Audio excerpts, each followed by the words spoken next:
Hello everyone, কেমন আছো তোমরা সবাই? আশা করি ভালোই আছো আর আমিও বেশ ভালো আছি। আর এখানে দেখো আমি এক কড়াই দুধ নিয়ে নিয়েছি আর 3 প্যাকেট আমুল দুধ। এটা দিয়ে আজকে আমি তোমাদের সাথে একটা নতুন রেসিপি শেয়ার করব, সেটা হচ্ছে সন্দেশ। দুধ দিয়ে পুরোটা সন্দেশ বানাবো। এবার দেখো একটা বাটিতে আমুল দুধগুলো গুলে নিয়েছি, এবার দুধের মধ্যে দিয়ে দেবো। দেখো দুধের মধ্যে দেওয়া হয়ে গেছে। এবার দেখো দুধটা অনেকটাই ঘন হয়ে এসেছে আর অনেকটা দুধটা কমে গিয়েছে।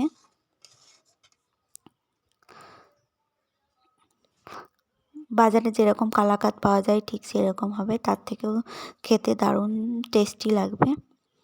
দেখো বাইরেটা কত সুন্দর লাগছে। এবার দেখো বাইরেটা দেখাতে দেখাতে আমার অনেকটাই ঘন হয়ে এসেছে। দেখো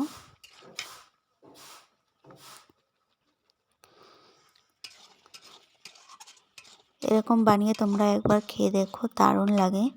আমার তো খুবই সুন্দর লাগছিল। দেখো অনেকটা শুকিয়ে এসেছে, আর একটু শুকিয়ে নেব। দেখো শুকানো হয়ে গেছে, এবার নামিয়ে নিয়েছি। এবার একটা থালাতে ঢেলে নেব। দেখো থালাটা ঢালা হয়ে গেছে। এবার এগুলো জমে গেছে, দেখো জমে গেছে। এবার এগুলোকে পিস পিস করে কেটে নেব। দেখো পিস পিস করে কাটা হয়ে গেছে। এবার দেখো এক একটা করে তুলে নেব। দেখো দারুণ হয়েছে, দারুণ টেস্টি, দেখেই লোভ চলে আসছে।